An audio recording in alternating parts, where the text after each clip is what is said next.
नमस्कार साथियों, civil step के इस YouTube चैनल पर आप सबका स्वागत है। मेरा नाम है अजय।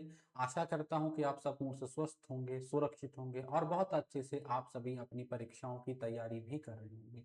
तो साथियों, आज की ये वीडियो जो विद्यार्थी एचपीएस, एलाइड या फिर एनटी की तैयारी कर रहे हैं उनके लिए बहुत ही लाभदायक सिद्ध होगी। वीडियो को अंत तक जरूर देखिएगा क्योंकि ये वीडियो आपको आपकी परीक्षा में बहुत ज्यादा सहायता करने वाली है।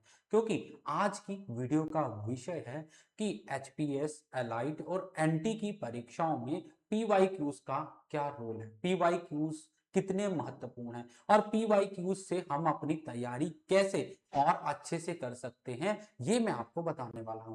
कई विद्यार्थी ऐसे होते हैं पीवाईक्यूज को वो सिर्फ लगता है कि पीवाईक्यूज इतने ज्यादा महत्वपूर्ण नहीं है, क्योंकि ये बताया जाता है कि पीवाईक्यूज जरूरी होते हैं, परंतु कैसे जरूरी होते हैं ये विद्यार्थियों को पता नहीं होता। पीवाईक्यूज उनके पास होते हैं परंतु उन पीवाईक्यूज को वो एनालिसिस नहीं ठीक से कर पाते।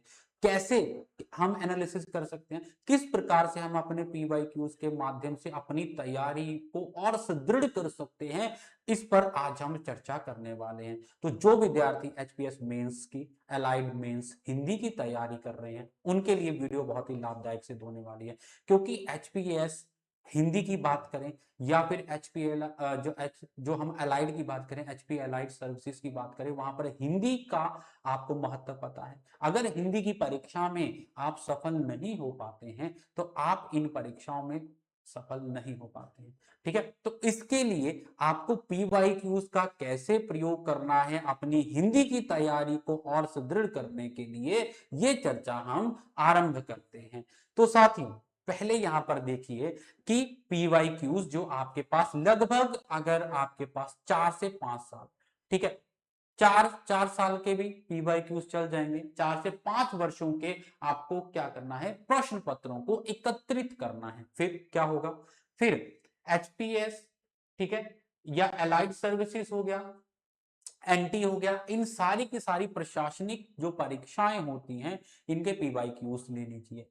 और अगर अच्छे से तैयारी करना चाहते हैं तो हरियाणा पीसीएस की आप पीवाईक्यूज ले सकते हैं, राजस्थान, है ना, मतलब अलग अलग स्टेट्स के भी ले सकते हैं। तो पीवाईक्यूज आपने लेने हैं और प्रश्न हल करने से पहले उन्हें विषयवार बांटे। पहले तो आप हिमाचल के पीवाईक्यूज को ही लेंगे, ठीक है। अगर आपके पास और आपके अपने पीवाईक्यूज खत्म हो गए फिर आप अदर स्टेट के पीवाईक्यूज लीजिए, वहां के टॉपिक्स को आपको करना है। तो पीवाईक्यूज में से करना क्या है, आपको पहले जैसे कि प्रश्न पत्र को हल करने से पहले क्रम में लगा लेना है ना, कि निबंध हिंदी में, हिंदी से अंग्रेजी अनुवाद, अंग्रेजी से हिंदी अनुवाद, फिर उसके बाद आपको गद्यांश आता है, पद्यांश आता है, जो भी आपके विषय है ना, गद्यांश व्याख्या, पद्यांश व्याख्या।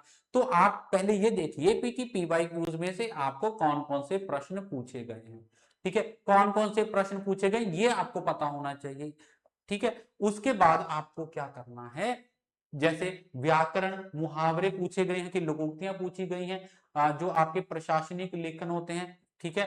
और उसके बाद आपको क्या करना है, उनको हर वर्ष के भाग में बांट लेना है। मतलब कि पहला पीवाईक्यू है, ठीक है, आपके पास मान लीजिए 2020 का पीवाईक्यू है, तो 2020 में आपको कौन कौन से प्रश्न पूछे गए थे। कई बार क्या होता है कि मुहावरे पूछे गए, अगले पीवाईक्यू में मुहावरे नहीं पूछे गए, उससे अगले में कई में संधि पूछ ली गई, अगले में संधि नहीं पूछी गई, ठीक है। तो कई बार ये चीजें होती हैं, तो आपको ये आपके पास होना चाहिए कि 2020 में संधि पूछी गई थी, 2022 में उन्होंने मुहावरा पूछ लिया, 2023 में उन्होंने ये वाला विषय पूछ लिया। तो ये आपके पास होना चाहिए कि किस पीवाईक्यू में कौन कौन से प्रश्न आपको पूछे गए, ठीक है। उसके बाद आपको क्या करना है, पीवाईक्यूज के टॉपिक बैंक बनाएं। टॉपिक बैंक कैसे बनाना है, हर प्रश्न को अलग कॉपी में लिखें, हर प्रश्न को अलग कॉपी में, मतलब कि एक पीवाईक्यू हो गया, ठीक है, कि आप पहले ऐसे कर लीजिए कि सारे के सारे निबंध जो हैं उनको, हर एक पीवाईक्यूज के निबंध को हम उसको सॉल्व करेंगे, है ना। तो आप एक कॉपी लीजिए आप, ठीक है, उसमें लिखिए 2020 में ये वाले निबंध, 2020 के निबंध, 2021 के निबंध, 2023 के निबंध।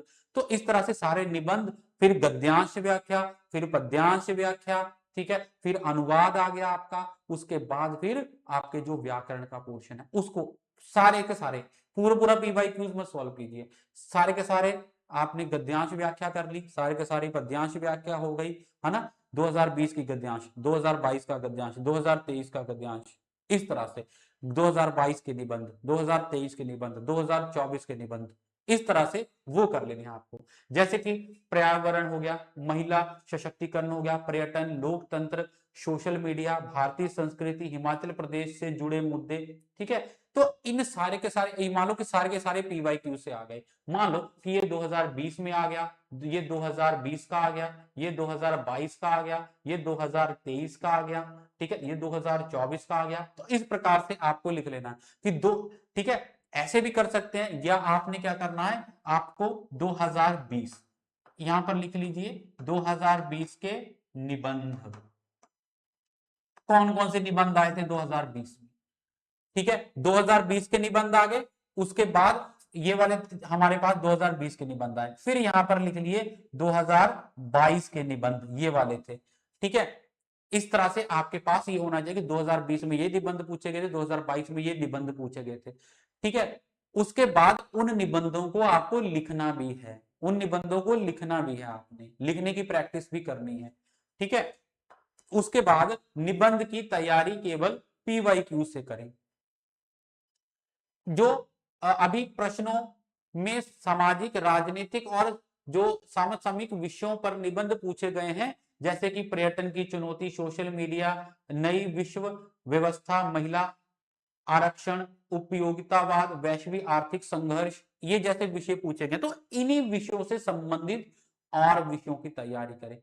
अब मान लो महिला सशक्त आरक्षण आ गया, तो उसके बाद महिलाओं से संबंधित और निबंध देखिए कि महिलाओं से संबंधित और कौन कौन से निबंध पूछे जा सकते हैं, ठीक है। सोशल मीडिया में कौन कौन से निबंध पूछे जा सकते हैं, ठीक है। जैसे स्टैंड अप कॉमेडी का, स्टैंड अप कॉमेडी जो होती है ना, उसका कई बार पूछा गया कि स्टैंड अप कॉमेडी का बदलता स्वरूप, ये पूछा जा सकता है, ठीक है।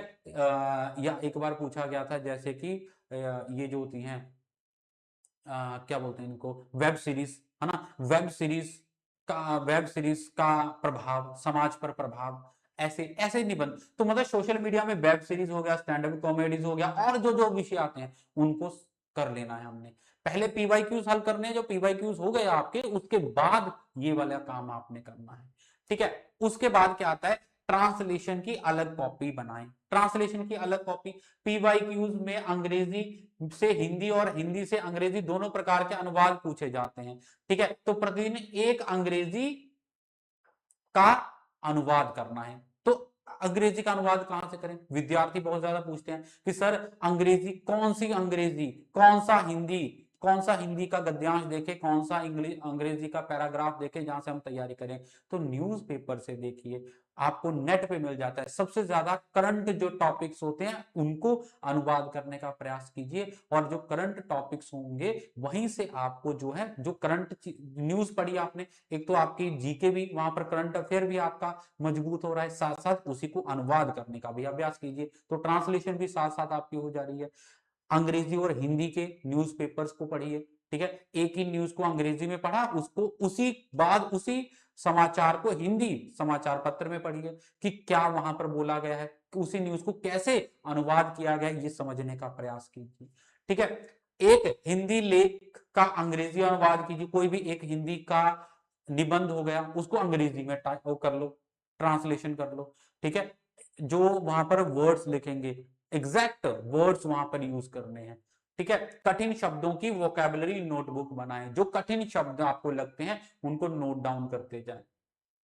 महिला सशक्तिकरण का आप निबंध लिख रहे हैं, तो महिला सशक्तिकरण में जो जो आपको कठिनाइयां आई, जो जो अच्छे शब्द हैं वहां पर लिखते रहे, क्योंकि जब आप महिला सशक्तिकरण से मान लो आपने एक निबंध लिखा, उसके बाद कहीं से आप मॉडल आंसर भी तो चेक करोगे, तो वहां से जो अच्छे अच्छे शब्द थे वो उसी के साथ महिला सशक्तिकरण में नीचे लिख देने हैं। उसी प्रकार से आप अनुवाद कर रहे हैं, तो अनुवाद करते समय आपकी जो, जैसे मान लो पर्यावरण है, तो पर्यावरण को जैसे इन्वायरमेंट को पर्यावरण कहते हैं, तो अगर मान लो कि इन्वायरमेंट की जगह आपने पर्यावरण लिखते हुए वहां पर लिख दिया वातावरण, है ना, तो वातावरण गलत हो गया, तो आपको पता लग गया कि इन्वायरमेंट का अर्थ होता है पर्यावरण, तो वहां पर नीचे लिखें इन्वायरमेंट पर्यावरण, ठीक है, जब पर्यावरण का जो आपने अनुवाद किया, नीचे जो शब्दावली है उसको भी लिखते जाएं, क्योंकि अगली बार जब आप उसको ट्रांसलेट करेंगे तो ये गलती ना हो। कठिन शब्दों की वोकैबुलरी बनाते रहें, नोटबुक बना लें। ठीक है, उसके बाद व्याकरण को पीवाईक्यूज पर, आपकी जो व्याकरण है उस वो भी पीवाईक्यूज पर आधारित होनी चाहिए।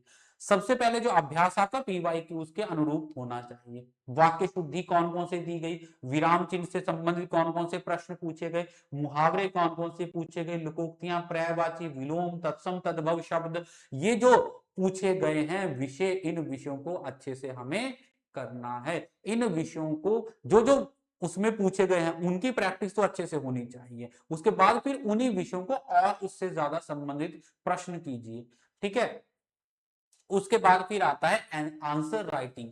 ठीक है, कि लेखन का अभ्यास आपको करना है, आंसर राइटिंग। ठीक है, सभी विद्यार्थी करते भी आंसर राइटिंग, परंतु आंसर राइटिंग करने के बाद आपको यह भी ध्यान में रखना है कि उस आंसर को चेक भी करवाइए कहीं से आप उसको ये पता, आपको ये पता होना चाहिए कि इसमें क्या क्या गलतियां हैं। ठीक है, तो ज्यादा से ज्यादा गलतियां अगर आपकी निकलेंगी तो आपका सुधार होगा। सिर्फ पढ़ना पर्याप्त नहीं है, एक निबंध, एक अनुवाद, एक संक्षेपण, ये और तकरीबन कोई भी व्याकरण संबंधी 20 प्रश्न जरूर कीजिए।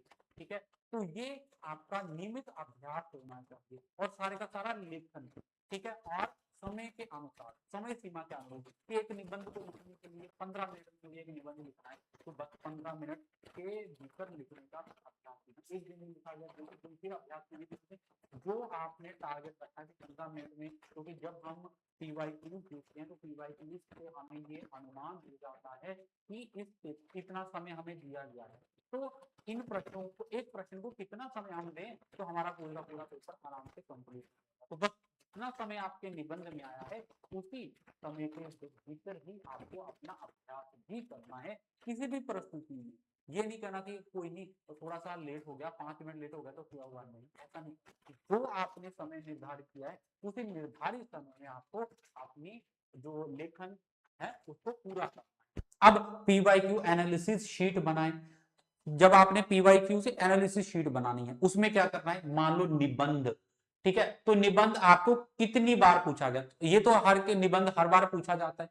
ठीक है, उसमें ये देखें कि निबंध में आपको कौन से विषय ज्यादा बार पूछे गए हैं। मल्टीमीडिया से आ गया, टेक्नोलॉजी से आ गया, साइंस से आ गया, साइंस एंड टेक से पूछा गया है। ठीक है, या फिर भारतीय संस्कृति में से पूछा गया है, या फिर आपका साहित्य में से पूछा गया है, कहां से पूछा गया है। तो उन विषयों को लिखकर बार बार नोट डाउन कीजिए कि कौन से विषय बार बार रिपीट हो रहे हैं, तो उन विषयों को ज्यादा अभ्यास कीजिए। ठीक है, उसके बाद चलो ये वाले ट्रांसलेशन वगैरह सब कुछ हो गया, ये प्रेसी भी आ जाती है, ये सारे के सारे तो पूछे ही जाते हैं। उसके बाद व्याकरण, मुहावरा कितनी बार पूछा गया, 2022 में मुहावरा आया। ठीक है, 2023 में आया, 24 में आया, तो मतलब आपके पास 4 साल के पीवाईक्यू है, तो आपको मतलब 4 बार आपको पूछा गया है मुहावरा, 4 बार आपको संधि पूछी गई है, एक बार आपको ये पूछा गया। इससे आपको क्या पता लगेगा कि कौन सा विषय बहुत ज्यादा महत्वपूर्ण है, किस विषय पर हमें अधिक तैयारी करनी है, किस विषय पर हमें अधिक ध्यान देना है। ठीक है, तो इसलिए आपको ये शीट बनानी है और फाइनल रिवीजन स्ट्रेटजी बनाए परीक्षा से पहले कि सभी पीवाईक्यूज को सॉल्व करना ही करना है, आपने हल करना है।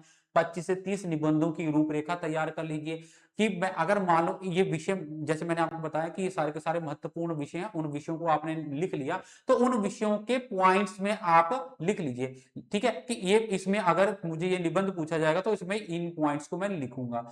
तो अभ्यास भी कर लीजिए लिखने का, सिर्फ पॉइंट्स ही नहीं लिखने हैं। निबंध जो होता है पॉइंट्स में नहीं लिखा जाता, पैराग्राफ में लिखा जाता है, परंतु जो पॉइंट्स आपने लिखे हैं उन पॉइंट्स को सम्मिलित करना है अपने पैराग्राफ्स में, है ना। तो लेखन अभ्यास भी करना है। बाकी 25 से 30 टॉपिक्स के आपके पास मटेरियल होना चाहिए कि अगर इसमें से निबंध पूछा गया तो मैं उसको कर लूंगा। उसके बाद 100 से 150 महत्वपूर्ण शब्दों की वोकैबुलरी आपके पास होनी चाहिए, अलग अलग विषयों से संबंधित, जो महिलाओं से संबंधित हो गया, शिक्षा से संबंधित हो गया, साइंस से संबंधित हो गया, इन्वायरमेंट से संबंधित हो गया, तो अलग अलग विषयों से संबंधित आपके पास वोकैब होनी चाहिए, वहीं से आपको तैयारी करनी है। ट्रांसलेशन का रोज अभ्यास करना है आपको। ठीक है, ट्रांसलेशन का अभ्यास कैसे होगा? जो आप समाचार पत्र पढ़ते हैं, जो अगर आप नहीं पढ़ते हैं तो समाचार पत्र को पढ़ना जरूर शुरू कीजिए, क्योंकि ये जो परीक्षा है एलाइड हो गया, एचएस हो गया, इसमें आपको करंट टॉपिक्स बहुत ज्यादा पूछे जाते हैं। करंट अफेयर आपको पता है, जीके, करंट अफेयर, ये सारी की सारी चीजें आपको पूछी जाती है। तो आपके लिए ज्ञान की वृद्धि के लिए जो आप समाचार पत्र पढ़ते हैं, बस आपको अनुवाद के लिए क्या करना है, एक अंग्रेजी का समाचार पत्र पढ़ना है और एक हिंदी का समाचार पत्र रोज पढ़ना है। उससे आपका जो हिंदी शब्द भंडार और अंग्रेजी की वोकैबुलरी भी बढ़ती रहेगी। तो साथियों, आज की वीडियो में इतना ही। आशा करता हूं इस वीडियो के माध्यम से आपको थोड़ा सा समझ में आ गया होगा कि पीवाईक्यूज हमारे लिए कितने ज्यादा महत्वपूर्ण है, पीवाईक्यूज से हम अपनी तैयारी कैसे अच्छे से कर सकते हैं और पीवाईक्यूज का हमें प्रयोग कैसे करना है, किस प्रकार से पीवाईक्यूज से हम अपनी तैयारी को और ज्यादा मजबूत कर सकते हैं। ठीक है, तो आज की वीडियो में इतना ही। अगर आपको ये वीडियो अच्छी लगी तो वीडियो को लाइक, शेयर और हमारे चैनल को सब्सक्राइब करना ना भूलिएगा। ऐसी ही और वीडियोस के लिए हमारे चैनल के साथ बने रहेगा। फिर से मिलेंगे, तब तक अपना ध्यान रखें, स्वस्थ रहें, सुरक्षित रहें, मस्त रहें और प्रसन्न रहें। धन्यवाद।